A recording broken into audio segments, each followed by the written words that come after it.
Progressive rock is a subgenre of rock music, and specifically of psychedelic rock music, that began in England and the USA in the late 1960s and early 1970s.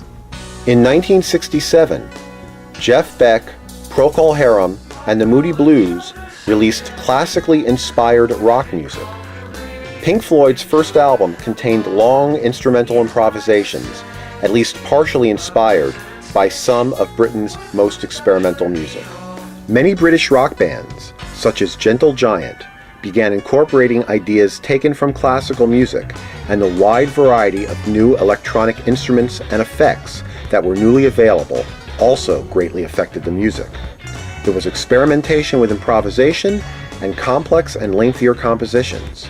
King Crimson's debut album, In the Court of the Crimson King, in 1969, is widely regarded as a landmark in progressive rock. In the 1970s, the genre quickly expanded to Western Europe, with many bands forming in each country.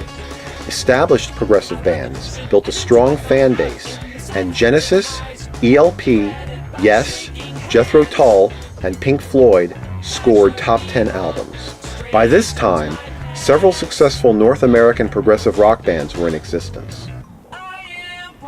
During the mid to late 70s, progressive rock expanded to Eastern Europe, Japan, and Latin America, and gained a unique voice by incorporating elements of these regions' distinct sounds into their progressive rock. Progressive rock's popularity, however, dwindled by the end of the decade as the style's biggest bands began to run out of steam and as disco and punk became popular. The early 1980s saw a revival of the genre in England that was eventually mirrored in all corners of the world, particularly in Eastern Europe and then in Latin America, where many bands formed.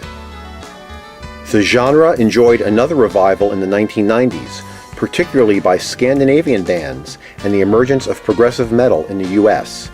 Similarly, with the fall of the Soviet bloc, Eastern Europe and Russia saw the emergence of new bands as these countries began to have better access to world markets and trends.